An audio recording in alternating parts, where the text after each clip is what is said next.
Hello future officers, कैसे हैं आप सब। आज की हमारी टेस्ट सीरीज है सॉलिड बेस्ट पे। मैं कोशिश करूंगी आज मैं 100 क्वेश्चन पूरे कर दूं एक ही टेस्ट सीरीज में।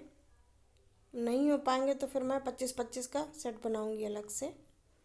तो शुरू करते हैं। हमारा पहला क्वेश्चन है, और हाँ, हिंदी मीडियम वाले परेशान ना हो बिल्कुल।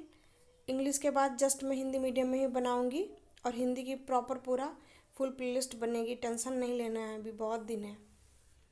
तो अभी इंग्लिश को मैं हिंदी में अच्छे से समझा रही हूँ, तो जो हिंदी मीडियम वाले इंग्लिश को थोड़ा बहुत समझ सकते हैं वो लोग अभी इंग्लिश में इसको देख सकते हैं, और मैं हिंदी में अच्छे समझाऊंगी तो आ जाएगा समझ में, कोई प्रॉब्लम नहीं होगी। और वैसे मैं हिंदी का अलग से अभी लेक्चर बनाऊंगी। तो शुरू करते हैं। The process of burning municipal solid waste at high temperature is called. कह रहा है म्यूनिसिपल यानी कि नगर पालिका के कचरे को जलाना एक उच्च तापमान पर क्या कहलाता है। ठीक है ना। कह रहा है कि जो नगर पालिका कचरा होता है उसे एक उच्च तापमान पर जलाने को क्या कहते हैं। ऑप्शन हमारे दिए गए हैं। ए इंसिनरेशन, बी कंपोस्टिंग, सी लैंडफिलिंग, डी श्रेडिंग। तो हमारा सही ऑप्शन है ए इंसिनरेशन। तो क्या है, जो नगर पालिका कचरा होता है उसे एक हाई टेम्परेचर पर जलाने को क्या कहते हैं, इंसिनरेशन कहते हैं। अगला क्वेश्चन हमारा है, कह रहा है दूसरा क्वेश्चन क्या कह रहा है, which of the following is a biodegradable waste. Biodegradable waste मतलब जो आसानी से ख़त्म हो जाए, या मतलब जिसको भी ज़मीन में डाल देने से या ज़मीन में गड्ढा खोद के डाल देने से बहुत जल्दी से ख़त्म हो जाता है, वो हमारा क्या कहलाता है, बायोडिग्रेडेबल वेस्ट। तो इसमें से कौन सा बायोडिग्रेडेबल वेस्ट है, ऑप्शन से खोजना है। A polythene bags, B synthetic fibre, C food waste, D paper. तो इसमें हमारा सही आंसर है सी फूड वेस्ट। तो एक्सप्लेनेशन देख लेते हैं। कह रहा है polyethylene bags, synthetic fibre and paper are non biodegradable waste, where is food waste is a biodegradable waste. यानी कि जो पॉलीथीन बैग है, सिंथेटिक फाइबर है, और पेपर क्या है, नॉन बायोडिग्रेडेबल वेस्ट है, और फूड वेस्ट क्या है, बायोडिग्रेडेबल वेस्ट। अभी अपना बायोडिग्रेडेबल वेस्ट और नॉन बायोडिग्रेडेबल वेस्ट दोनों समझ में आ रहे होंगे। जो आसानी से कूड़ा ख़त्म हो जाता है उसे बायोडिग्रेडेबल वेस्ट कहते हैं, और जो आसानी से नहीं ख़त्म हो पाता है उसको नॉन बायोडिग्रेडेबल वेस्ट कहते हैं। तो हमारा अगला क्वेश्चन देख लेते हैं। ये अगला क्या कह रहा है,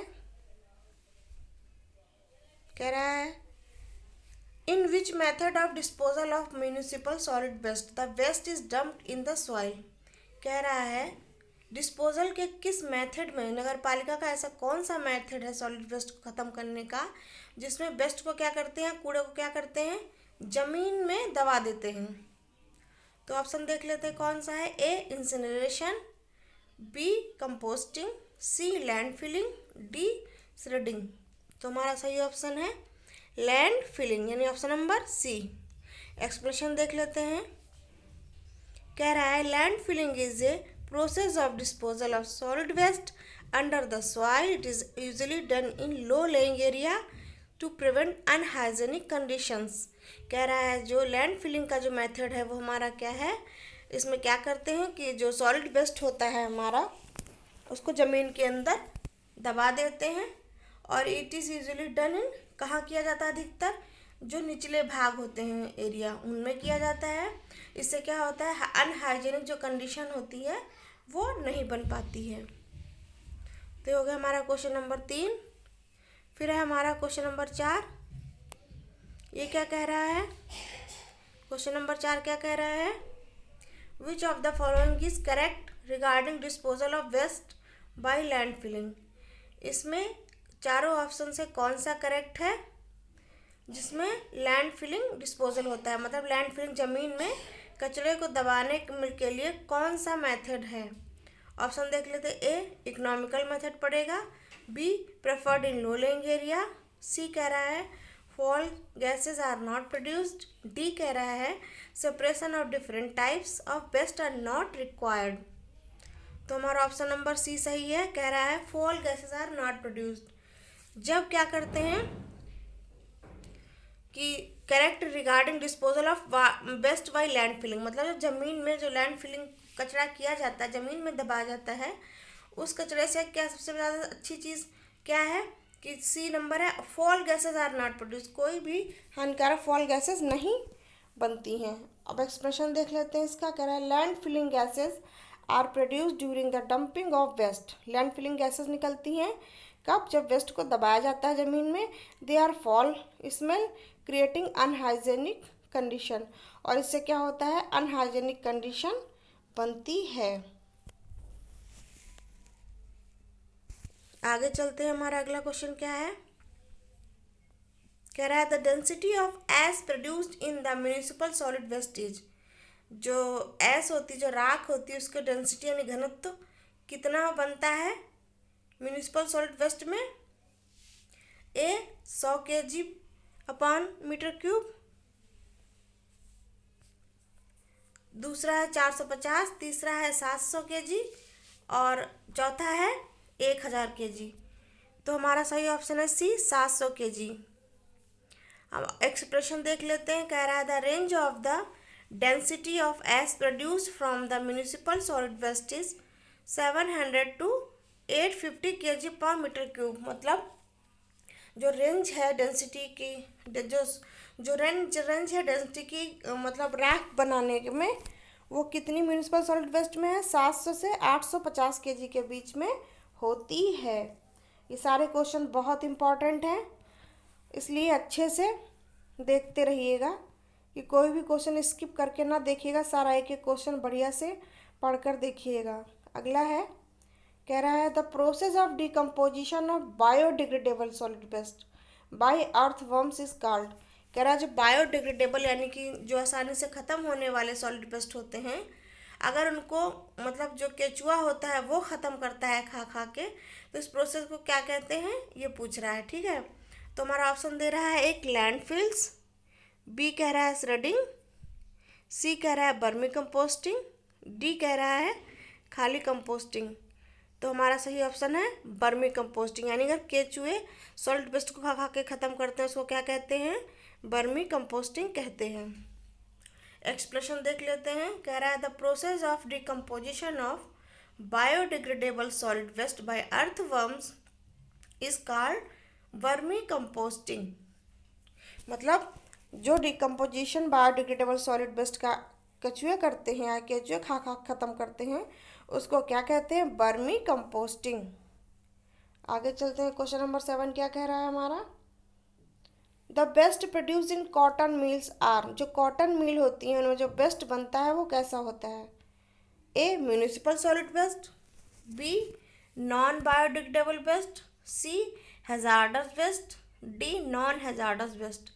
म्यूनिसिपल सॉलिड वेस्ट तो समझते ही हैं आप, क्या नगर पालिका कचरा कहलाता है। दूसरा क्या कह रहा है? नॉन बायोडिग्रेडेबल वेस्ट, मतलब जो नहीं आसानी से ख़त्म किया जा सकता है वो कचरा कहलाता है। सी कह रहा है हैजार्डस वेस्ट, मतलब बहुत ही खतरनाक विषैला कचरा होता है। डी नॉन हैजार्डस वेस्ट, यानी कोई खतरे वाला कचरा नहीं होता है। तो हमारा सही ऑप्शन इसमें क्या है? Answer number D non hazardous waste, यानी ये खतरनाक कचरा नहीं होता है। एक्सप्रेशन देख लेते हैं। कह रहा है industrial waste is produced by cotton mills that are biodegradable and are non-hazardous। कह रहा है इंडस्ट्रियल वेस्ट जो प्रोड्यूस किया जाता है कॉटन मिल से, जो कॉटन यानी कपड़े वपड़े की जो मिल होती है वहाँ से जो कचरा निकलता है वो कैसा होता है? बायोडिग्रेडेबल, मतलब आसानी से ख़त्म होने वाला होता है, और नॉन हैजार्डस यानी कोई भी विषैला नहीं होता है। आगे चलते हैं क्वेश्चन नंबर 8 पे। कह रहा है which of the following is not the land filling method. कह रहा है इसमें से कौन सा लैंड फिलिंग मेथड नहीं है। तो मैंने ये सारे मेथड पढ़ाए हैं, मैंने इसका एक लेक्चर बनाया था, उसमें कौन कौन से मेथड होते हैं, क्या क्या है, मैंने सारे मेथड के बारे में पढ़ा रखा है। तो एक बार उसको ज़रूर देख लीजिएगा जाके। लैंड फिलिंग मेथड मैंने सारे टाइप भी पढ़ाए हैं एक एक, तो लेक्चर में जाके सॉलिड वेस्ट में मिल जाएगा प्लेलिस्ट में, आप उसमें देख लीजिएगा।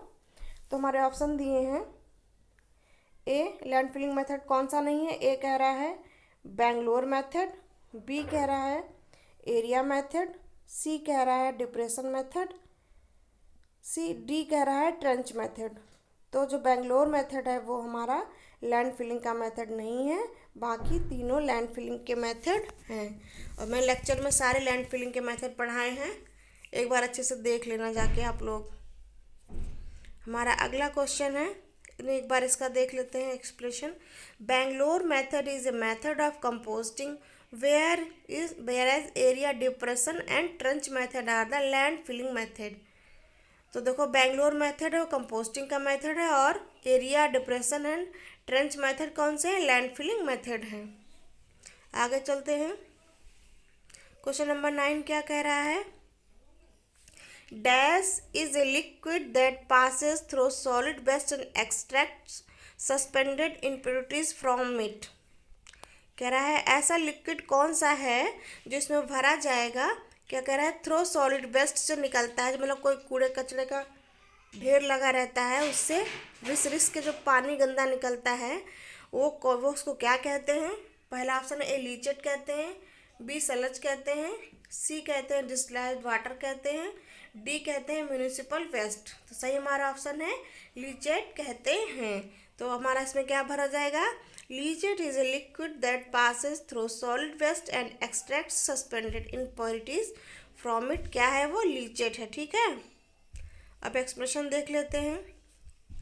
कह रहा है leachate is a liquid that passes through solid waste and extracts suspended impurities from it. It can be minimised by the use of clay lines. कह रहा है जो लीचेट होता है वो रिस के निकलता है, जो कूड़े का ढेर निकलता है, मतलब ढेर कहीं कूड़े का लगा हुआ है, उस पर पानी गिरा या कुछ भी हुआ तो क्या उसे रिस के थोड़ा गंदा, बहुत गंदा ही पानी निकलता है, उसको लीचेट कहते हैं। और इसको कैसे कम किया जाता है? क्ले लाइंस, मतलब कूड़े के ढेर के आसपास क्ले लाइंस बना देने से इसे कम किया जा सकता है। लीचेट के बारे में मैंने पढ़ाया है, अच्छे से जाकर देख लेना, प्लेलिस्ट में सारा कुछ मिल जाएगा। आगे है क्वेश्चन नंबर 10।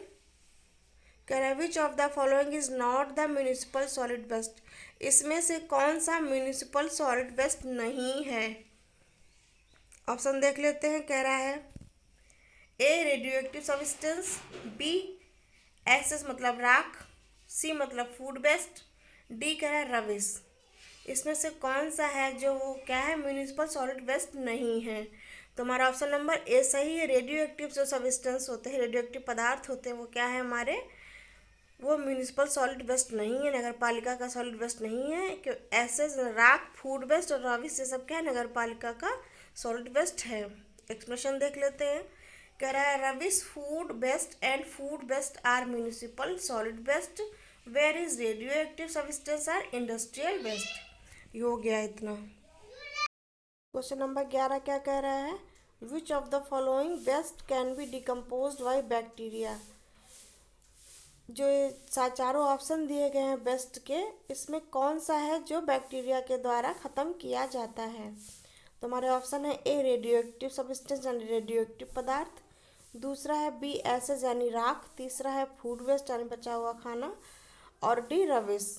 तो इसमें से कौन सा है जो बैक्टीरिया द्वारा ख़त्म किया जाता है? अब रेडियो एक्टिव पदार्थ को तो बैक्टीरिया खाएंगे नहीं, अब राख को भी नहीं खाएंगे, और तो सबसे ज़्यादा सूटेबल हमारा आंसर कौन सा है? Food waste. तो फूड वेस्ट क्या है हमारा? ऐसा है, उसको डिकम्पोज कौन ख़त्म करता है खा के? बैक्टीरिया खाते हैं। एक्सप्रेशन देख लेते हैं। कह रहा है food waste can be decompose by bacteria as they are biodegradable waste where is ashes rubbish is non biodegradable waste. यानी कि फूड वेस्ट जो हमारा है बायोडिग्रेडेबल है, आसानी से ख़त्म हो जाता है, और जो हमारी एसेज रविश इज नॉन, इन्हें आसानी से नहीं ख़त्म होते, इनको क्या कहते हैं? Non biodegradable. कौन कौन है? एसेज रविश। आगे चलते हैं। क्वेश्चन नंबर 12 क्या कह रहा है? कह रहा है इसमें डैश बनाया हुआ है, इसे भरना है सही जगह पे। कह रहा है is the cutting and tearing of municipal solid waste. Municipal solid waste को काटने को और फाड़ने को म्यूनिसिपल सॉलिड वेस्ट में क्या कहा जाता है? म्यूनिसिपल सॉलिड वेस्ट की लैंग्वेज में ए लैंडफिल्स कहा जाता है, बी श्रेडिंग कहा जाता है, सी पोलराइजेशन कहा जाता है, डी कंपोस्टिंग कहा जाता है। तो हमारा सही आंसर है आंसर नंबर बी, श्रेडिंग कहते हैं। मतलब कूड़े को काटना और फाड़ना क्या कहलाता है हमारा, श्रेडिंग कहलाता है। ऑप्शन अब इसमें देख लेते हैं। Shredding is the cutting and tearing of municipal solid waste, इसको कहते हैं shredding. It helps in reducing the size and volume of municipal solid waste. किसमें मदद करता है, म्यूनिसिपल सॉलिड वेस्ट के साइज और उसके आयतन को कम करने में मदद करता है। यानी काटने फाड़ने से क्या होता है, बड़ा बड़ा कूड़ा जो होता है वो छोटा कूड़ा हो जाता है। तो ये हो गया हमारा क्वेश्चन नंबर 12। आगे चलते हैं क्वेश्चन नंबर 13। इसमें क्या कह रहा है, देखो कि मतलब कुछ इसमें मैंने क्वेश्चन ऐसे बनाए हैं कि आपके बहुत से कॉन्सेप्ट सीधे सीधे क्लियर होते चलेंगे म्यूनिसिपल सॉलिड वेस्ट के, और जो कॉन्सेप्ट उसमें क्लियर होते चलेंगे उनका लेक्चर नहीं बनाएंगे, क्योंकि इतना टाइम नहीं है कि फालतू में कोई भी लेक्चर बनाया जाए। वही लेक्चर बनाएंगे जो मोस्ट इम्पॉर्टेंट होंगे, और हर लेक्चर से 2-4 लाइन का नोट्स ज़रूर बना लेना। इसलिए मैंने लेक्चर बहुत गिने चुने बनाएंगे जिसमें सारा काम हो जाए उतने से, क्योंकि एग्ज़ाम क्वालिफाई करना है, पीएचडी नहीं करनी है। तो ये जो कॉन्सेप्ट इसी से क्लियर हो जा रहे हैं क्वेश्चन आंसर की टेस्ट सीरीज से, वो यहीं के यहीं क्लियर कर लेना। डैश है, is the crushing and grinding of municipal solid waste. Municipal solid waste नगर पालिका के वेस्ट को क्रशिंग कूटने और क्या ग्राइंडिंग पीसने, कूटने पीसने को क्या कहते हैं हम लोग, म्यूनिसिपल सॉलिड वेस्ट जो होता है कूड़ा करकट नगर पालिका वाला, इसको कूटने पीसने को हम लोग क्या कहते हैं, ए लैंडफिल्स कहते हैं, बी श्रेडिंग कहते हैं, सी पोलवराइजेशन कहते हैं, डी कंपोस्टिंग कहते हैं। क्या कहते हैं, ऑप्शन देख लेते हैं। आंसर नंबर सी, पोलवराइजेशन कहते हैं। तो क्या इसमें हो जाएगा, pulverisation is the crushing and grinding of municipal solid waste. आगे चलते हैं क्वेश्चन नंबर 14 क्या कहता है, कह रहा है in which method of composting, composting के किस मेथड में decomposition of anaerobic waste take place. तो इसको कहते हैं anaerobic waste take place. Composting के किस मेथड में एनारोबिक वेस्ट टेक प्लेस। तो देख लेते हैं ऑप्शन हमारा क्या है, इंडियन मेथड में, बी डिप्रेशन मेथड में, सी बेंगलोर मेथड में, डी ट्रंच मेथड में। तो कंपोस्टिंग को decomposition of aerobic waste take place किस में लेता है, answer number C Bangalore method में। एक्सप्रेशन देख लेते हैं, कह रहा है in the Bangalore method of composting decomposition of an aerobic waste take place, it is better than the Indore method. मतलब ये इंदौर मेथड से अच्छा मेथड होता है बेंगलोर मेथड। इसमें क्या करते हैं, डिकम्पोस्टिंग में decomposition of an aerobic bacteria के द्वारा होता है। तो अगला क्वेश्चन हम देख लेते हैं, कह रहा है which of the following is a biological method of disposal of municipal solid waste. Municipal solid waste को ख़त्म करने का बायोलॉजिकल मेथड कौन सा है, देख लेते हैं। ए कह रहा है लैंडफिल्स मेथड, बी कह रहा है श्रेडिंग, सी कह रहा है पोलराइजेशन, डी कह रहा है कंपोस्टिंग। तो हमारा ऑप्शन नंबर डी है। एक्सप्रेशन देख लेते हैं, composting is a biological method of decomposition the municipal solid waste under aerobic and anaerobic condition, it result in the production of humus. इससे मिट्टी बनती है, मतलब जो खाद बनाते हैं, केचुए के द्वारा जो खाद बनती है, सीधे सीधे ऐसे समझ सकते हैं, उसमें क्या होता है, ह्यूमस मिट्टी में सब बदल जाता है। हो गया क्वेश्चन नंबर 15। फिर से क्वेश्चन नंबर 16 क्या कह रहा है, 16 कह रहा है which was the first city to an established system of waste removal. पहली सिटी कौन सी थी जिसने वेस्ट रिमूवल का यानी कि कूड़े को ख़त्म करने का एक मैनेजमेंट बनाया था। तो हमारा ऑप्शन हो गया A Lahore, B Athens, C Paris, D London. तो हमारा सही ऑप्शन क्या हो जाएगा, बी एथेंस। एथेंस के लोगों ने सबसे पहले सॉलिड वेस्ट को ख़त्म करने का एक सिस्टम बनाया था। तो एक्सप्रेशन में क्या है, इन एशियन सिटीज़, पुराने सिटीज़ में क्या होता था, फूड स्क्रैप्स, खाने के बचे हिस्से and other waste were simply thrown into the unswept street, मतलब गलियों में फेंक देते थे ऐसे कूड़े कचरे को, where they accumulated and cause various disease, और वहाँ पे इकट्ठा होकर कूड़ा कचरा क्या करता था, बीमारियाँ पैदा कर देता था। Around 320 BC in Athens, 320 BC में एथेंस में क्या हुआ था, first known law forwarding this practice was establish. वही हो गया हमारे क्वेश्चन नंबर 16 के बाद चलते हैं क्वेश्चन नंबर 17 पे। 17 कह रहा है why burning waste is not an acceptable practice of solid waste management. कह रहा है कूड़े को जलाने की जो प्रोसेस होती है एक्सेप्ट नहीं की जाती है बहुत अच्छे से, मतलब उसको बढ़िया नहीं माना जाता। क्यों नहीं अच्छा माना जाता है? ए कह रहा है because it is very costly, क्योंकि बहुत महंगी है। Because it requires modern technology, क्योंकि इसको मॉडर्न टेक्नोलॉजी की ज़रूरत पड़ती है। सी कह रहा है because it cause several environmental issue, इससे बहुत से पर्यावरण समस्याएं उत्पन्न होती हैं। डी कह रहा है because it requires lot of space, और फिर कह रहा है इसमें बहुत से जगह की ज़रूरत पड़ती है। तो हमारा सही ऑप्शन है answer number C, because it cause several environmental issue, इससे बहुत से इन्वायरमेंटल इशू उत्पन्न होते हैं, मतलब पर्यावरण में समस्याएं उत्पन्न होती हैं, इसलिए क्या है ये मेथड अच्छा नहीं माना जाता है। तो एक्सप्रेशन देख लेते हैं। कह रहा है burning waste is not an acceptable practice because if we look into environmental और health prospective, burning waste creates lots of pollution, कूड़े को जलाने से बहुत पोल्यूशन होता है, and it is harmful to both environment and as well as organism, मतलब सबके लिए ये खतरनाक होता है। आगे चलते हैं। क्वेश्चन नंबर 18 क्या कह रहा है, what plan should be make to the disposal of solid waste. Solid waste के डिस्पोजल के लिए कौन सा प्लान बनाया जाए? तो ऑप्शन देख लेते हैं। A integrated waste management plan, B recycling of waste management plan, C reducing of waste management plan, use of waste management plan.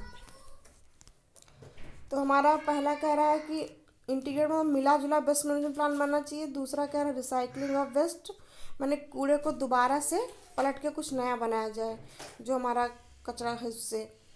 Reducing of waste management plan, मतलब कूड़े को कम करने का प्लान बनाया जाए।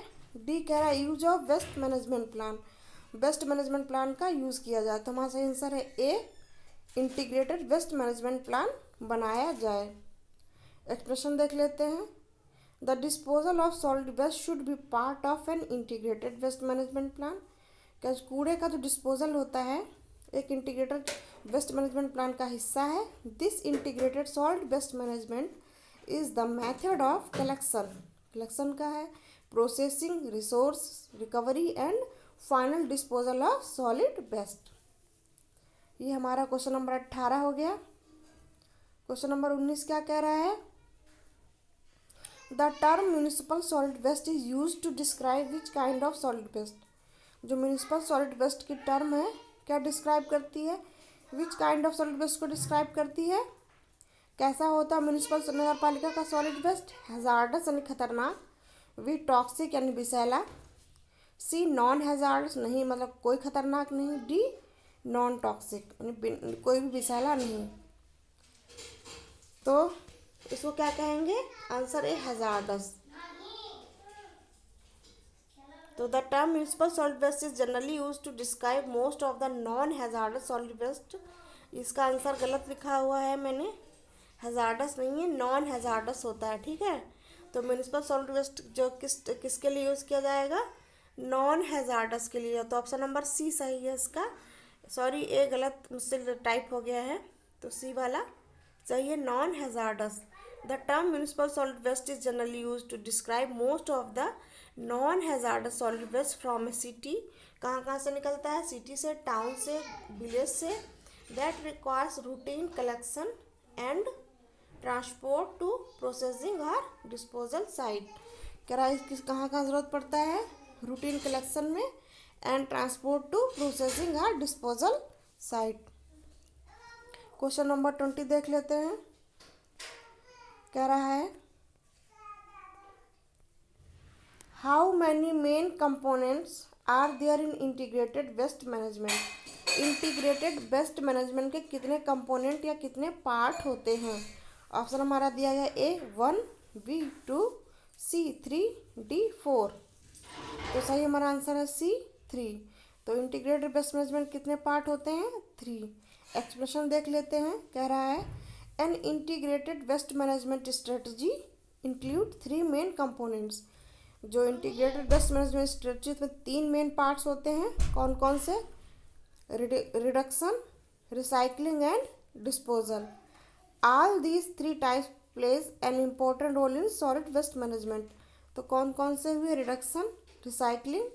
रिडक्शन मतलब कम करना, रिसाइकलिंग मतलब कुछ नया बनाना, एंड डिस्पोजल मतलब कहीं एक विधि से सॉलिड वेस्ट मैनेज के किसी ख़त्म करने की विधि से कहीं पे ख़त्म कर देना। तो all this 3 types plays an important role in the solid waste management. तो ये हमारे क्वेश्चन नंबर 20 हो गया। क्वेश्चन नंबर 21 कह रहा है municipal solid waste MSW contains a wide variety of material. जो हमारा नगर पालिका का ठोस अपशिष्ट होता है, क्या उसमें बहुत तरह तरह की चीज़ें होती हैं? तो एकदम बात सही है, क्योंकि ये ट्रू हो जाएगा। क्योंकि भाई अब देखो नगर पालिका वाले जो कूड़ा इकट्ठा करते हैं उसमें तरह तरह की चीज़ें होती हैं, बच्चों के खिलौने, बड़ों के कपड़े और दुनिया भर की मतलब ख़राब चीज़ें जो घर में होती हैं वो सारी चीज़ें होती हैं। तो क्या है ना कि वाइड मटेरियल होता है, बहुत ज़्यादा चीज़ें होती हैं। तो एक्सप्लेनेशन देख लेते हैं। कह रहा है MSW contains a wide variety of materials. It can contain food waste, इसमें खाना भी बचा खुचा होता है, which is classified as wet garbage, इसको वेट गार्बेज कहते हैं, and paper, plastic, tetra packs, plastic cans, glass bottle, metal item भी होते हैं, वुड लकड़ी के टुकड़े भी होते हैं, एल्युमिनियम फॉइल ऑयल भी होते हैं, एंड मैनी मोर आइटम्स। तो ये बात समझने वाली है कि जो MSW होता है उसमें क्या होता है? वाइड वैरायटी होती है मटेरियल्स की, मतलब तरह तरह की चीज़ें कचरे के रूप में नगर पालिका वाले लाते हैं। क्वेश्चन नंबर 22 कह रहा है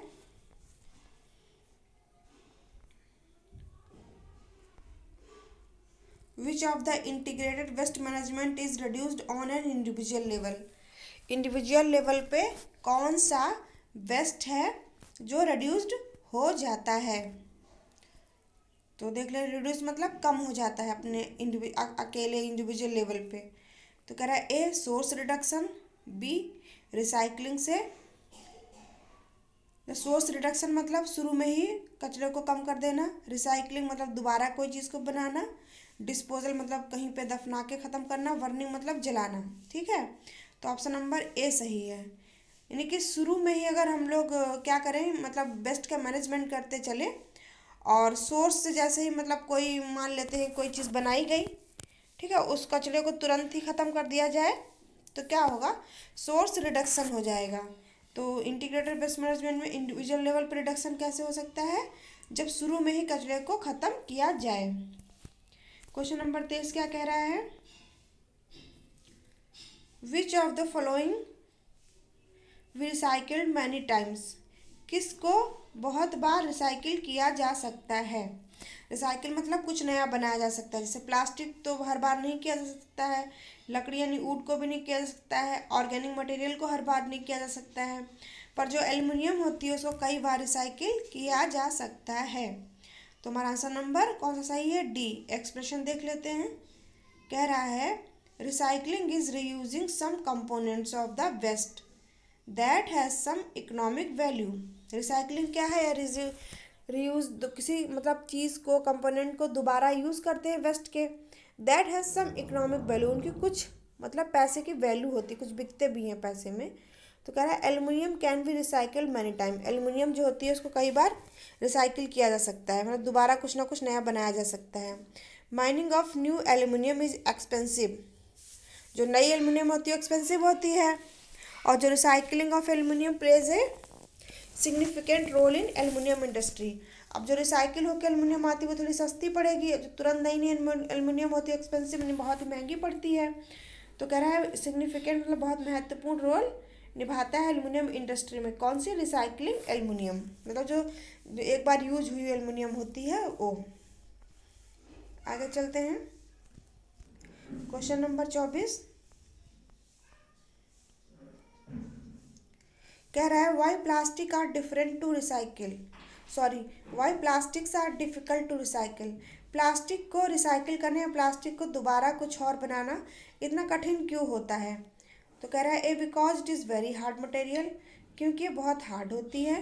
बी कह रहा है because it is very adhesive, in nature ये बहुत ही मतलब ना मुड़ने वाली चीज़ें होती है। सी कह रहा है because of different type of polymer resins, क्योंकि इसमें बहुत तरह तरह के पॉलीमर रेजिन्स होते हैं। डी कह रहा है because of different size of plastic, क्योंकि डिफरेंट साइज ऑफ प्लास्टिक होते हैं। तो सही आंसर हमारा है C, because of different types of polymer resin, इसमें बहुत अलग अलग टाइप के पॉलीमर रेजिन होते हैं। एक्सप्रेशन देख लेते हैं। कह रहा है plastic are difficult to recycle, plastic difficult है दोबारा से कुछ रिसाइकिल करने के लिए। क्यों? Because of the different type of polymer resin इसमें होते हैं, इन देयर प्रोडक्शन में लगे होते हैं। Since each type has a distinct chemical composition, तो इसका कंपोजिशन जो केमिकल होता है बहुत ही मतलब हार्ड टाइप का हो जाता है। Different plastic can not B recycle together, और डिफरेंट डिफरेंट टाइप की जो प्लास्टिक होती है उसको साथ में रिसाइकिल भी नहीं किया जा सकता। जैसे अब मोटा मोटी बात ये समझने वाली है कि प्लास्टिक को दोबारा से रिसाइकिल करने में मुश्किल क्यों आती है।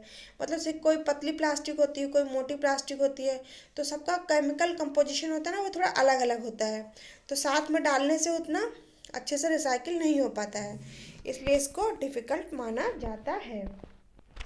आगे चलते हैं। क्वेश्चन नंबर 25 कह रहा है how many key characteristics of a municipal sanitary landfill are there. कह रहा है कितनी की कैरेक्टरिस्टिक्स हैं, मतलब कितने मेन गुण है, कैरेक्टरिस्टिक्स हैं या गुण है municipal sanitary landfill are there में, मतलब लैंडफिल के कितने गुण हैं अलग अलग। तो ऑप्शन देख लेते हैं 1 2 3 4, तो सही आंसर है 3। तो देख लेते हैं इसका एक्सप्रेशन क्या है। कह रहा है 3 key characteristics of a municipal sanitary landfill that distinguish it from an open dump are, solid waste is placed in a suitably selected and prepared landfill site. तो इसको कहाँ पे रखा जाता है, जो सूटेबल हो कचरा रखने के लिए। The waste material spread out and compacted with appropriate heavy machinery. The best is covered each day with a layer of compacted soil. तो कह रहा है कि जब जितना भी कचरा होता है उसमें क्या होता है, यार कचरा ओपन डंप किया जाएगा मतलब खुले में डाल तो क्या होता है, ये क्या करेगा, फैल जाएगा। तो क्या करते हैं, इसको एक सेलेक्ट करके साइट सेलेक्ट करते हैं जहाँ पे भी सारे कचरे को ज़मीन के अंदर लैंडफिल करते हैं, तो फिर उसको लैंडफिल साइट बोलते हैं। और फिर इसको ढकते रहते हैं मिट्टी की परत दर परत। तो 3 इसके क्या हो गए, मेन कैरेक्टरिस्टिक्स हो गए। चौथा क्या, 26 क्या कह रहा है, कह रहा है how does organic material in the buried solid waste will decompose. कह रहा है कि कितना ऑर्गेनिक मटेरियल होता है buried solid waste will decompose करने के लिए, कितना ऑर्गेनिक मटेरियल होता है मतलब सॉलिड वेस्ट को डिकम्पोज करने के लिए। तो ए कह रहा है bye the action of oxidation, oxidation से डिकम्पोज होता है। बी कह रहा है bye the action of micro organism, मतलब छोटे छोटे बैक्टीरिया के द्वारा डिकम्पोज होता है। सी कह रहा है by the flow of water, हवा के बहने से डिकम्पोज होता है। डी कह रहा है बाय द सॉइल पार्टिकल्स, या फिर मिट्टी के कणों के द्वारा होता है। तुम्हारा सही आंसर है B, by the action of microorganism, यानी छोटे छोटे कीटाणुओं के द्वारा डिकम्पोज होता है। एक्सप्रेशन देख लेते हैं। कह रहा है the organic material in the buried solid waste will decompose due to the action of microorganism. At first the waste decompose aerobacks basically until the oxygen that was present in the freshly placed fill is used up by the aerobic microorganism। तो आगे चलते हैं, अगला question हमारा क्या है, 26 के बाद है 27 क्या कह रहा है, what is called for the process of burning municipal solid waste in a properly designed furnace under suitable temperature and operating condition. कह रहा है जो बर्निंग म्यूनिसिपल सॉलिड वेस्ट होता है प्रॉपरली इस तरीके से डिज़ाइन की जाती है, फर्नेस मतलब भट्टी टाइप का डिज़ाइन किया जाता है, सूटेबल उसमें टेम्परेचर फिट कर दिया जाता है कि इतना टेम्परेचर रहेगा भट्टी में, और क्या किया जाता है तो उसकी ऑपरेटिंग कंडीशन पूछ रहा क्या क्या होता है, इसको मतलब क्या बोलते हैं। जैसे कि मतलब कोई कचरा है, ठीक है, तो एक भट्टी बनाई गई, उसका एक उसमें क्या किया गया, भट्टी का एक प्रॉपर उसमें टेम्परेचर को मेंटेन किया गया कि इसी टेम्परेचर पे भट्टी पे काम करना है। तो फिर क्या होता है कि उस प्रोसेस को क्या कहते हैं। ए कह रहा है ए लैंडफिल, बी रिसाइकलिंग, सी वर्मी कंपोस्टिंग, डी इंसिनरेशन। तो हमारा सही आंसर है डी इंसिनरेशन। आगे चलते हैं। 28 क्या कह रहा है, कह रहा है why the recycle paper is banned for use in food container. Food container में जो रिसाइकिल पेपर होता है उसको क्यों बैन किया गया, कि खाने की चीज़ों में रिसाइकिल पेपर को नहीं लिया जाएगा यूज़ में। क्यों, क्योंकि ए कह रहा है because it creates contamination, B कह रहा है because it creates a lot of space, C कह रहा है because paper can be use only one time, D कह रहा है because paper is very thick and can't cover the food container. तो ऑप्शन नंबर ए सही है, कह रहा है बिकॉज इट क्रिएट कंटामिनेशन। तो अब देख लेते हैं इसका एक्सप्लेनेशन। कह रहा है recycle paper is banned for use in food containers to prevent the possibility of contamination. It very often cost less to transport raw paper pulp than scrap paper. तो अभी आगे चलते हैं। हमारा अगला क्वेश्चन कौन सा है, 29 कह रहा है land filling is an economic alternative for solid waste disposal and it can be implemented easily. क्या जो लैंड फिलिंग होता है मतलब गड्ढा खोदकर उसमें कचरे को ख़त्म कर रख के दबा देना, तो ये कह रहा है कि ये बहुत ही मतलब इकोनॉमिकल सस्ता पड़ता है और एक अल्टरनेटिव मेथड भी है सॉलिड वेस्ट डिस्पोजल का। ये सही है कि गलत है, इसको मतलब ईजिली बना लेते हैं। तो कह रहा है ए ट्रू बी फॉल्स, यानी ए ट्रू ये सही है। एक्सप्रेशन देख लेते हैं। कह रहा है although land filling is an economic alternative for solid waste disposal, ये बहुत ही सस्ता एक अल्टरनेटिव है तरीका, तो इसके द्वारा क्या कर सकते हैं, सॉलिड वेस्ट को डिस्पोजल किया जाता है। It becomes increasingly difficult to find suitable land filling. अब केवल एक प्रॉब्लम आती है कि सूटेबल जगह खोजना मुश्किल होता है विद इकोनॉमिक हैवलिंग डिस्टेंस पे, मतलब जहाँ पे ले जाने में भी कचरे को ज़्यादा पैसा ना लगे। There will be a danger of some environmental damage, इससे कुछ इन्वायरमेंटल डैमेज भी होते हैं, पर्यावरण प्रदूषण फैलता है in the form of leakage of leachate, और जो लीचेट होता है निकलता रहता है इससे कचरे से, वो हमारे क्या करता है इन्वायरमेंट को या फिर वातावरण के लिए बहुत खतरनाक होता है। अब हम लोग चलते हैं 30 नंबर के क्वेश्चन पे। कह रहा है which of the following undesirable and best material is nether gas nor liquid. कह रहा है इसमें कौन सा ऐसा बेकार सा बेस्ट मटेरियल ना तो गैस है और ना ही लिक्विड है, ना तो गैस है ना ही तो पतला कुछ है। ये कह रहा है वाटर बेस्ट, यानी जो पानी वेस्ट होता है वो, बी कह रहा है ऑक्सीजन, सी कह रहा है लिक्विड बेस्ट, डी कह रहा है सॉलिड बेस्ट। तो हमारा सही आंसर है डी सॉलिड बेस्ट। एक्सप्रेशन देख लेते हैं। कह रहा है solid waste like meal scraps, waste food, ragged leaves, sewage, animal manure etc are referred as unwanted waste material that is not in gas or liquid state। मतलब जितना मोटा माटी बात समझने वाली नगर पालिका का जो बेस्ट होता है सॉलिड वेस्ट, उसको क्या कहते हैं हम लोग, क्या कह सकते हैं, ना तो लिक्विड और ना ही वो गैस है। ये समझो नगर पालिका वाला जो बेस्ट निकलता है उसको बोल रहा है, ठीक है। क्वेश्चन नंबर 31 कह रहा है which of the following are not categorize as hazardous waste. इसमें से कौन सा हैजार्डस वेस्ट नहीं है। तो ऑप्शन देख लेते हैं। ए गार्बेज यानी कूड़ा करकट, बी इंडस्ट्री वेस्ट, तीसरा सी हॉस्पिटल का वेस्ट, डी लेबोरेटरी वेस्ट। तो हमारा सही आंसर है ए गार्बेज। गार्बेज कूड़ा करकट तो कोई हैजार्डस वेस्ट यानी कि खतरनाक अपशिष्ट होता नहीं है, इंडस्ट्री से मतलब निकल सकता है और हॉस्पिटल से भी तो निकलता ही है, जैसे सुई हो गई डिस्पोजल टाइप की कुछ बहुत सी चीज़ें निकलती हैं, और लेबोरेटरी से भी एक्सपेरिमेंट होते रहते तो बहुत सी मतलब हज़ारों बेस्ट चीज़ें निकलती रहती हैं, ठीक है। तो एक्सप्रेशन देख लेते हैं।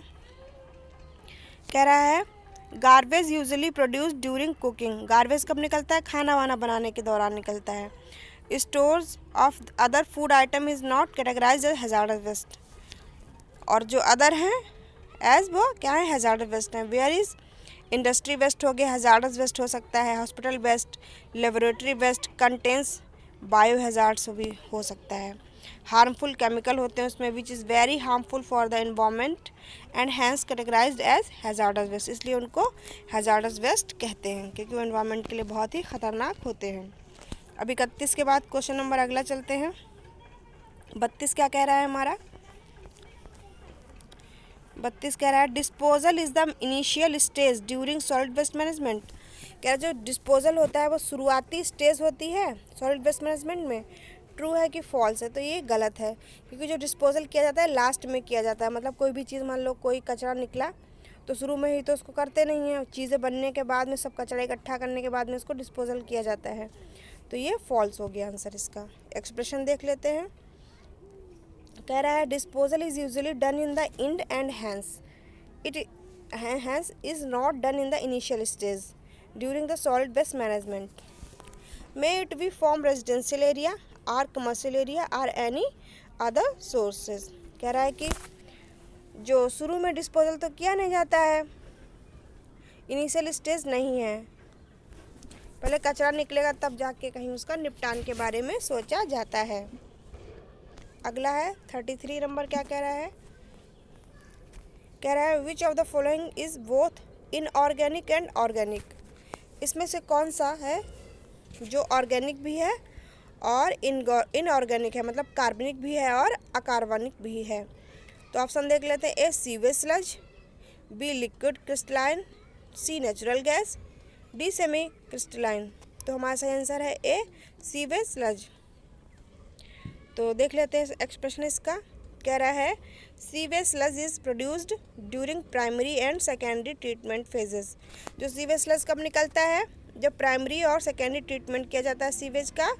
And are usually sticky and has pathogens. इसमें बहुत ही खतरनाक चिपचिपा भी होता है और ख़तरनाक चीज़ें भी होती हैं। So it is both inorganic and organic, ये दोनों होता है। कार्बनिक भी होता है और अकार्बनिक होता है। Where is liquid crystalline and semi crystalline or optically active polymer होते हैं ये, ठीक है। That can activate in response to heat, यानी कि आग में ही रिस्पॉन्स करके एक्टिवेट होते हैं। Light, electrical field etc and hence is not is inorganic और organic and natural gases usually hydrocarbon होता है विच इज़ नॉन रिन्यूएबल होता है, मतलब जिसको दोबारा मतलब नहीं बनाया जा सकता है। तो हमारे ये हो गया सीवेज स्लज क्या है हमारा, इनऑर्गेनिक एंड ऑर्गेनिक दोनों हैं।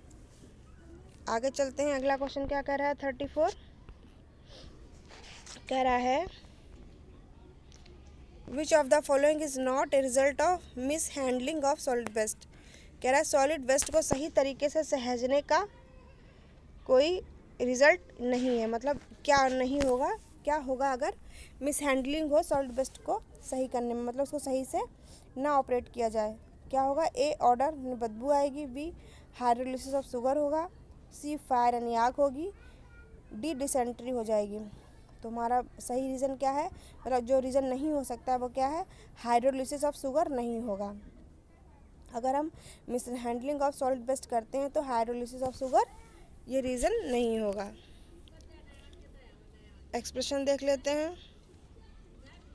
कह रहा है mishandling of solid waste can lead to fire from ashes when added to combustible refuse, dysentery like bacillary dysentery, amoebic dysentery from human fecal matter spread by flies to food and water order due to rotting of garbage, but hydrolysis of sugar is not a result of mismanagement of solid waste।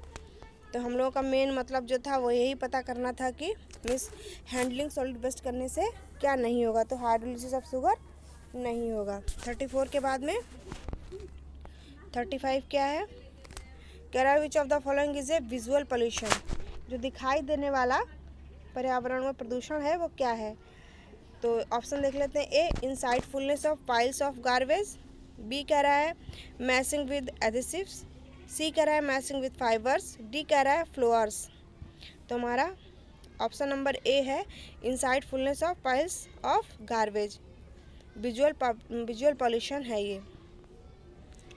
अगला क्या कह रहा है, कह रहा है which of the following methods can not be used for waste disposal.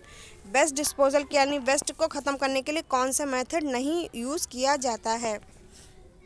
A dumping मतलब कहीं पे दबा देना, बी गैसिफिकेशन, सी इंसिनरेशन मतलब जला देना, D open sea disposal.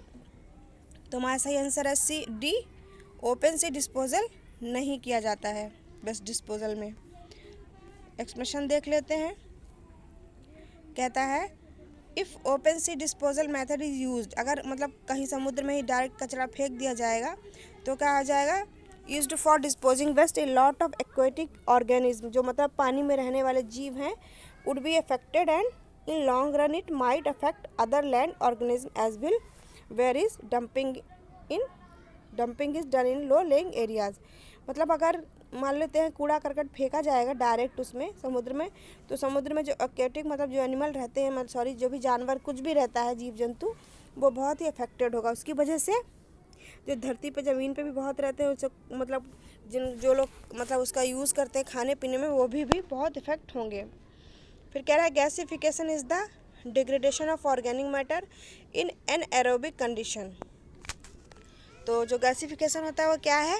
Degradation किया जाता है ऑर्गेनिक मैटर का, मतलब कार्बनिक पदार्थ का, एन एरोबिक बिना ऑक्सीजन की उपस्थिति में, and incineration involves chemical reaction. तो क्या है? All these methods does not cause much damage to the environment. ये सब मेथड एनवायरनमेंट को डैमेज नहीं करते हैं जितना कि ओपन सी डिस्पोजल करता है। आगे चलते हैं। 37 क्या कह रहा है? 37 कह रहा है which of the following is an important part of the natural release of biogas in the environment में, यानी हमारे वातावरण में कौन सा इम्पॉर्टेंट पार्ट है नेचुरली जो बायोगैस को रिलीज़ करता है? ऑप्शन देख लेते हैं। कहता है biochemical cycle, B environment pollution, C afforestation, D deforestation.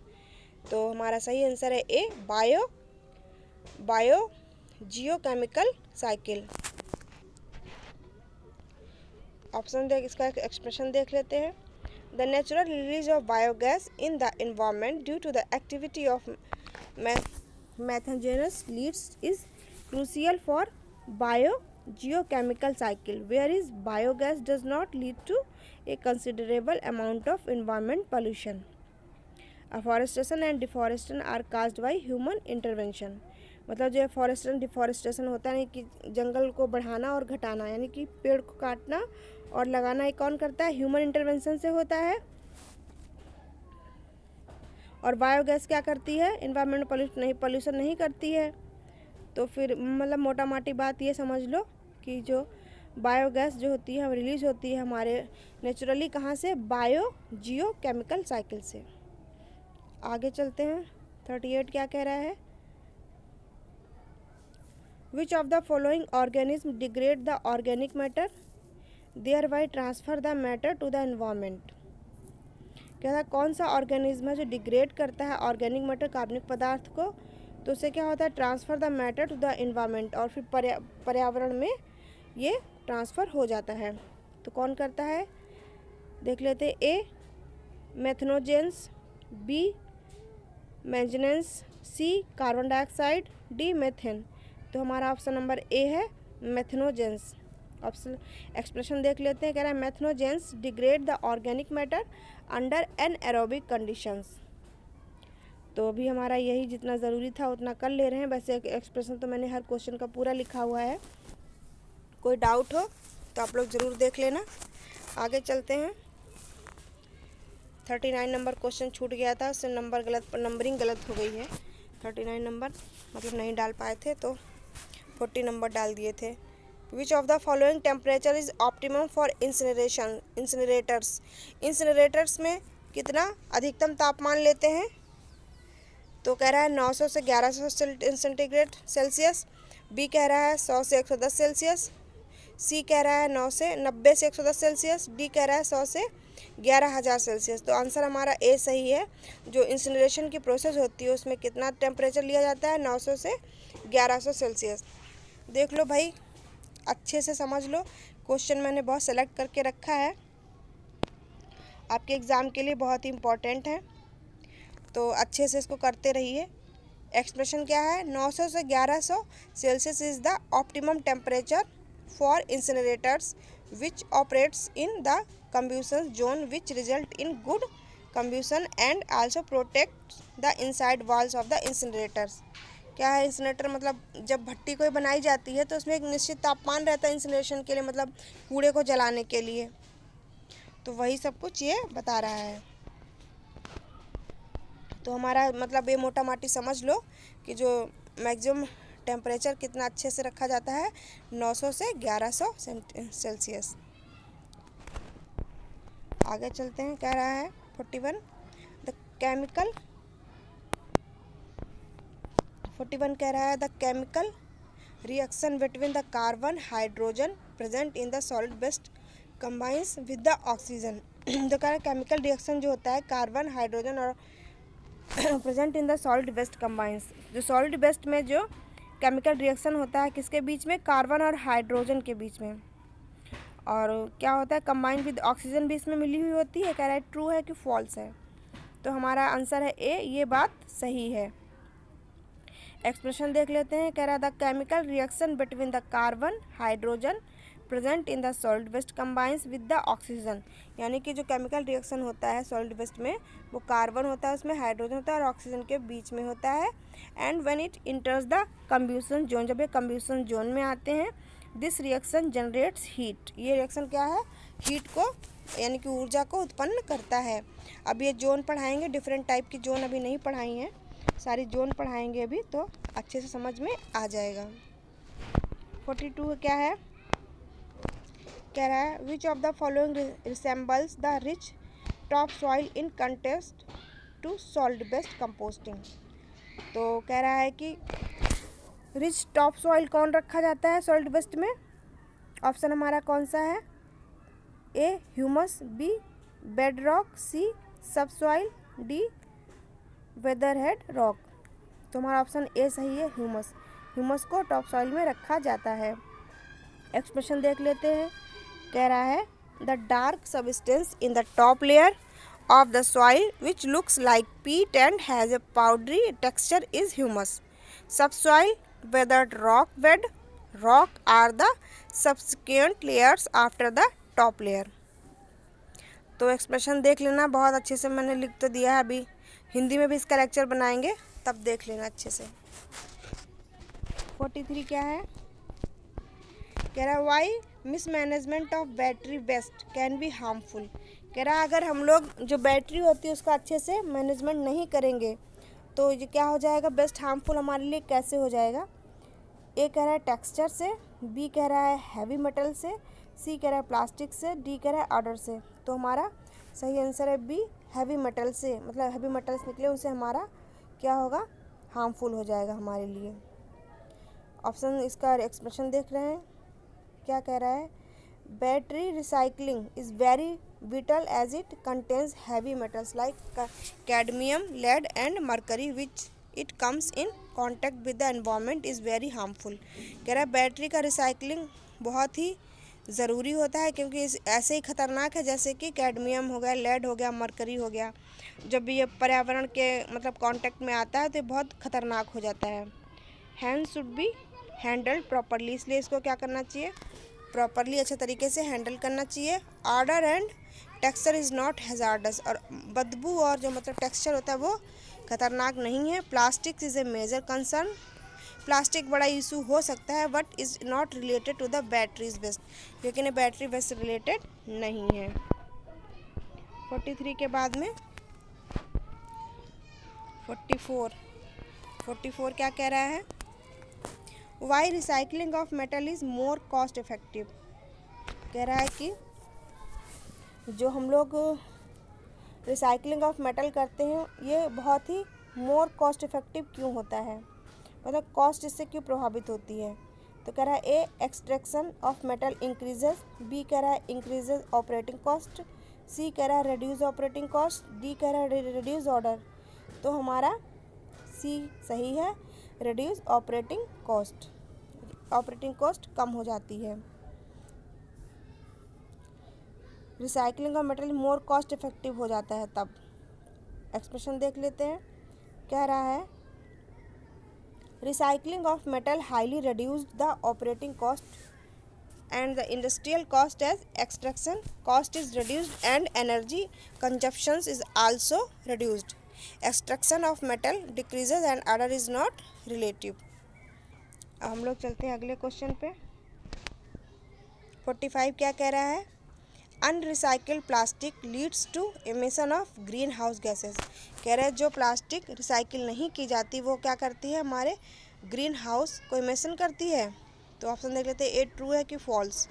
तो ऑप्शन ए है ट्रू, मतलब जो अनरिसाइकिल प्लास्टिक होती है जिसका दोबारा यूज़ नहीं किया जा सकता है तो क्या करती है, emission of greenhouse gases को, मतलब ग्रीन हाउस गैसेस को बढ़ाती है। अब ग्रीन हाउस गैसेस क्या होती हैं अगर पता नहीं है तो कमेंट करना, तब पढ़ाएंगे इसके बारे में ग्रीन हाउसेस गैसेस क्या होती हैं। एक्सप्रेशन देख लेते हैं, कह रहा है unrecycle plastic leads to emission of greenhouse gases because of their non-renewable property and is potential pollutant in the environment and can also lead to emission of carcinogenic gases. आगे चलते हैं। 46 क्या कह रहा है,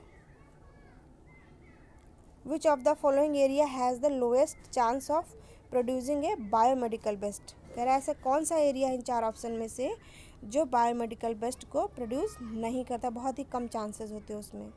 तो ए कह रहा है हॉस्पिटल, बी क्लिनिक्स, सी लेबोरेटरीज, डी एग्रीकल्चर लैंड। तो हमारा सही ऑप्शन है डी एग्रीकल्चरल लैंड, मतलब जो खेती की ज़मीन होती है उसमें बहुत ही मुश्किल, मतलब ऐसा कोई चांस नहीं होता सिर्फ बायोमेडिकल वेस्ट इंक्रीज हो निकले।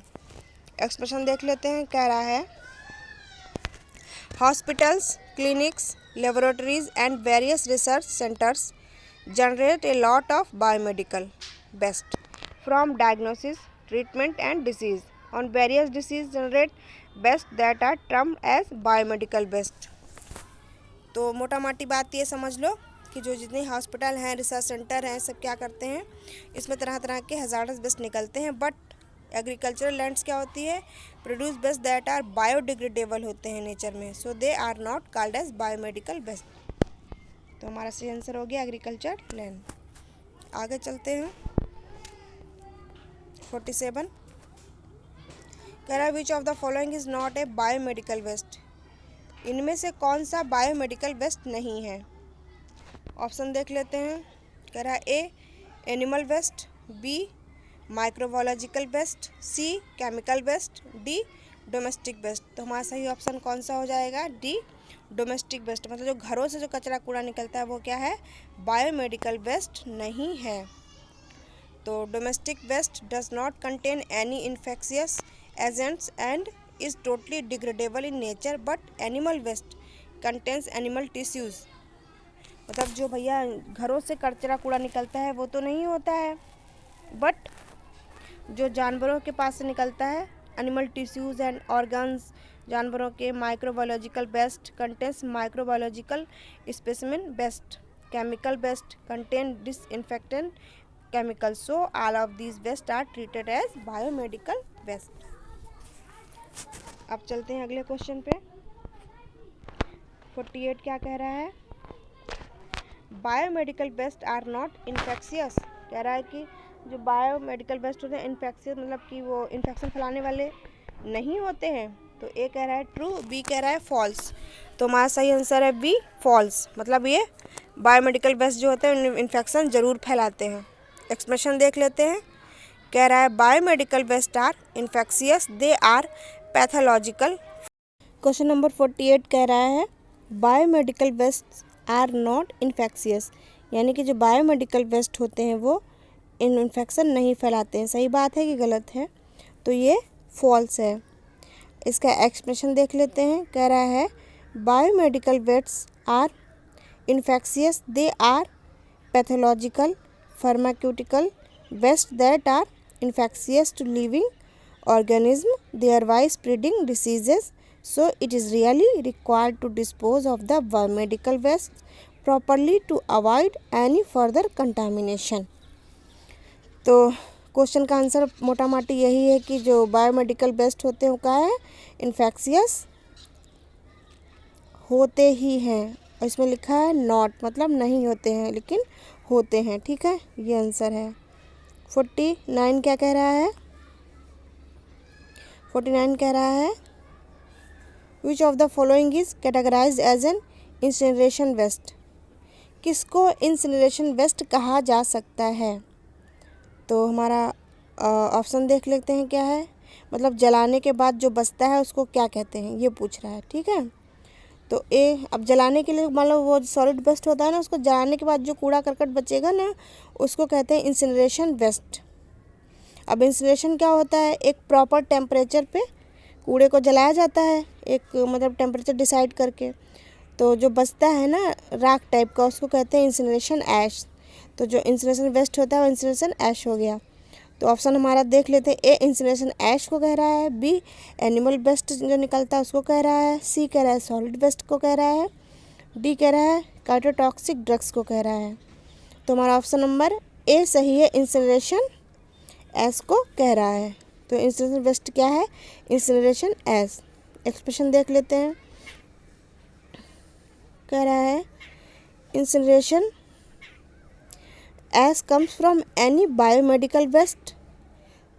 मतलब जो इंसिनरेशन ऐश है, जो मतलब जलाने के बाद जो बचता है वो हो सकता है कोई बायोमेडिकल वेस्ट हो that is being incinerated and ignited and want to dispose of the biomedical waste. ठीक है, this prevents further contamination but this also creates incineration ash which has the potential of causing a disease and hence its treatment is very necessary for the public health, whereas animal waste contains animal tissues and organs. Solid waste can be any waste from the hospital or labs like cotton, blood, tubing, catheters, etc. And cytotoxic drugs are used and all expired medicines. तो cytotoxic drugs कौन सी होती हैं, जो बहुत ही old मतलब expired या ख़राब हुई मेडिसिन होती हैं उनको कहते हैं हम लोग साइटोटॉक्सिक ड्रग्स। ये हो गया हमारा इंसिनरेशन ऐश। क्या होता है, इंसिनरेशन वेस्ट जो होता है वो इंसिनरेशन ऐश होता है। 49 के बाद में चलते हैं हम लोग, 49 के बाद में हम लोग 50 पे चलते हैं। 50 हमारा क्या है, Which of the following should not be mixed with other waste to avoid contamination। कह रहा है कि किसको दूसरे के साथ मिक्स नहीं करना चाहिए कंटामिनेशन अवॉइड करने के लिए, कंटामिनेशन ना हो। तो ए कह रहा है टेरी रेसिड्यू, बी कह रहा है ऑयली स्लज, सी कह रहा है एनिमल वेस्ट, डी कह रहा है वेजिटेबल ऑयल। तो सी है जो एनिमल वेस्ट है उसको दूसरे के साथ नहीं मिलाना चाहिए, दूसरे वेस्ट के साथ में, जिससे कि कंटामिनेशन ना हो। एक्सप्रेशन देख ले रहे हैं, कह रहा है animal waste is a type of biomedical waste that contains animal tissue and organs. अगर किसी मतलब एनिमल वेस्ट में बायोमेडिकल वेस्ट होगा जिसमें क्या क्या हुआ, एनिमल टिश्यू हो सकते हैं, ऑर्गन्स हो सकते हैं, and it is not safe for contamination with other waste. और ये सेफ़ नहीं हो सकता है किसी दूसरे वेस्ट के साथ जब मिलाया जाएगा, एज दे आर इन्फेक्शियस, और इन्फेक्शन फैलाने वाले हो सकते हैं। Tarry residue, oily sludge are hazardous waste है। Tarry residue and oily sludge क्या है, हैजार्डस वेस्ट में खतरनाक अपशिष्ट है।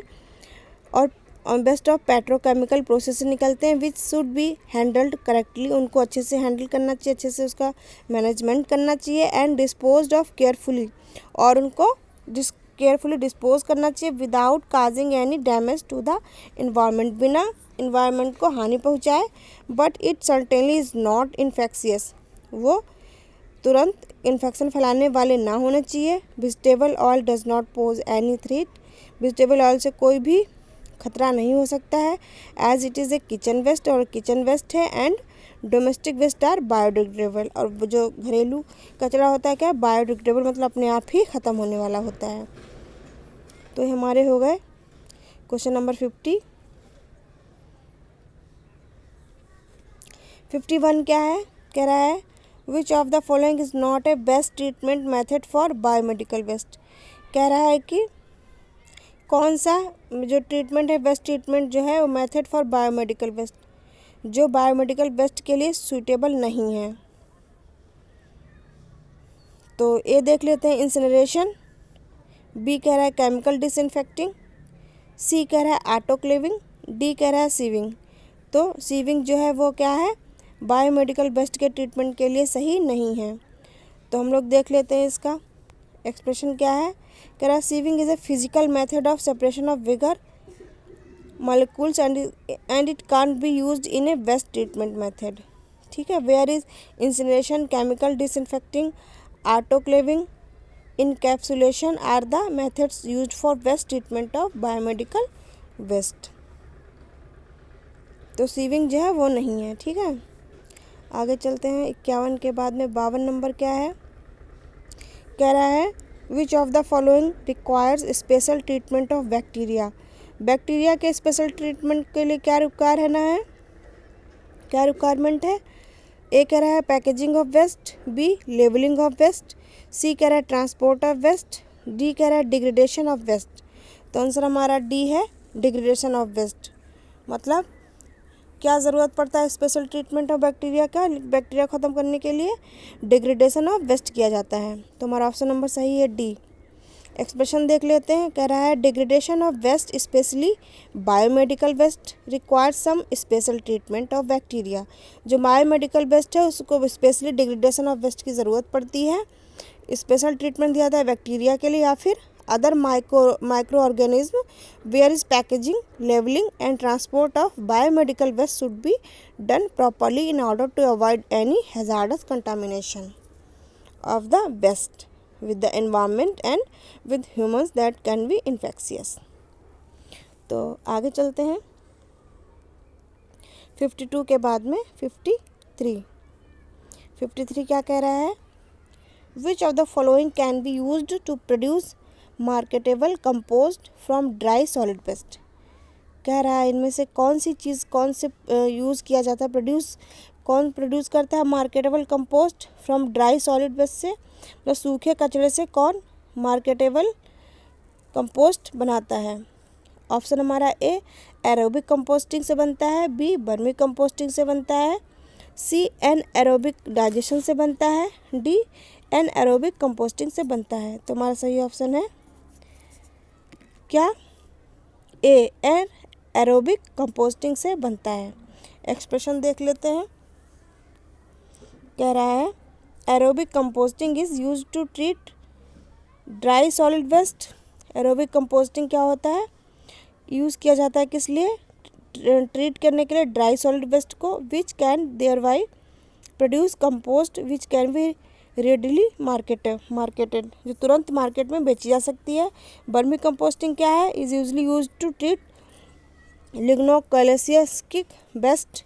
Anaerobic composting and anaerobic digestion are the same thing which is used to treat simple organic waste, hence aerobic composting is more suitable for dry solid waste। तो aerobic composting क्या है, suitable है dry solid waste के लिए। 53 के बाद चलते हैं हम लोग 54 पे। 54 क्या कह रहा है, Which of the following can be used to treat waste with simple organic matter with high water content।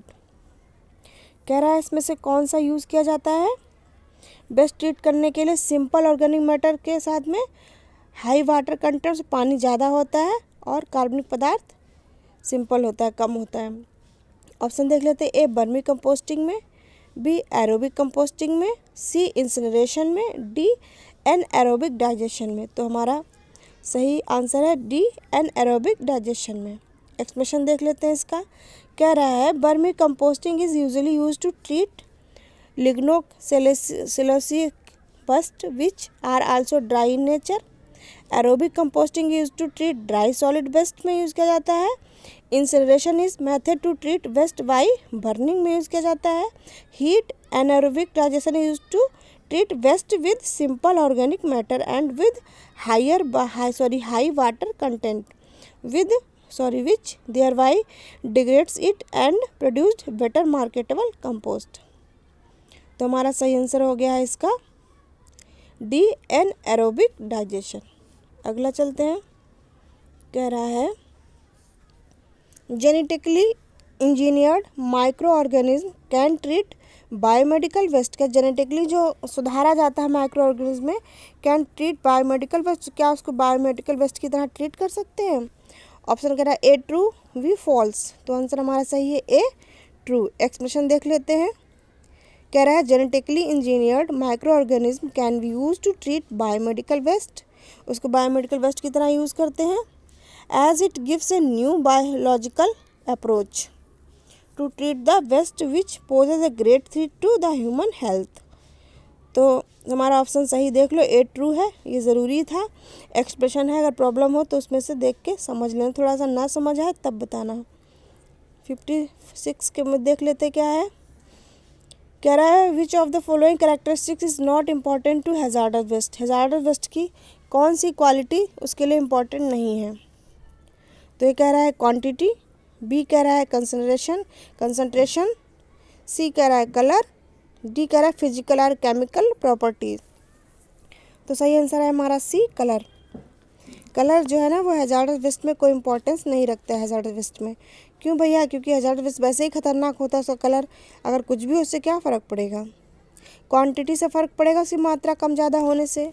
ठीक है, एक्सप्रेशन देख लेते हैं, कह रहा है क्वांटिटी, कंसंट्रेशन, फिजिकल और chemical properties are infectious characteristics are important to hazardous waste as they define their properties and categorize them into solid waste that are hazardous to the next environment or humans.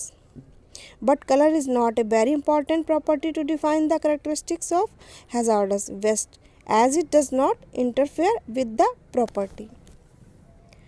आगे चलते हैं हम लोग, अगला question हमारा है 57। ये क्या कह रहा है, Which of the following is not an ill effect of improper handling of hazardous waste? hazardous waste को सही से हैंडल ना करने से क्या बोलते हैं, इल इफेक्ट क्या पड़ता है, मतलब क्या होता है उससे? तो कह रहा है ए इंक्रीज इन मोर्टालिटी रेट, मतलब मृत्यु दर में बढ़ोतरी, बी इरिवर्सिबल इलनेस, ऐसी बीमारियां जो ना ख़त्म हो, C threat to the environment, environment के लिए खतरा, D decrease in mortality rate, और मृत्यु दर को कम कर देना। तो आंसर हमारा डी है, डिक्रीज इन मोर्टालिटी रेट।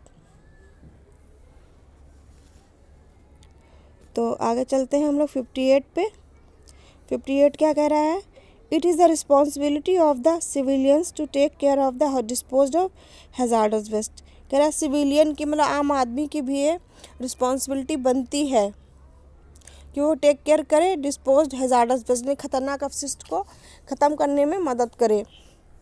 जैसे कि हमारे आसपास कुछ खतरनाक अपशिष्ट है तो उसे जला दे, या फिर उसको प्रॉपर, अगर उसको लगता है कि किसी भी इंसान को कि हमारे अगल बगल कोई ऐसा खतरनाक हैजार्डस वेस्ट है, उसका प्रॉपर अगर कर पाए तो प्रॉपर तरीके से उसको ख़त्म करे। तो ये ट्रू है कि फॉल्स है? तो ये भी फॉल्स है। एक्सप्रेशन देख ले रहे हैं, कह रहा है it is the prime responsibility of the operators or the occupier और the dweller to take care of the hazardous waste.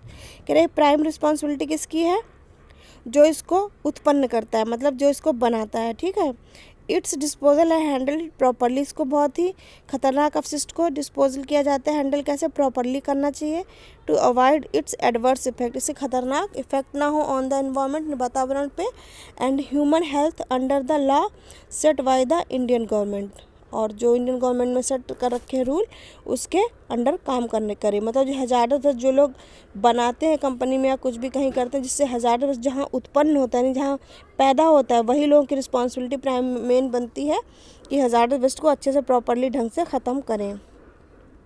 58 के बाद में 59 क्या कह रहा है, which of the following is not a serious hazardous characteristics of the waste.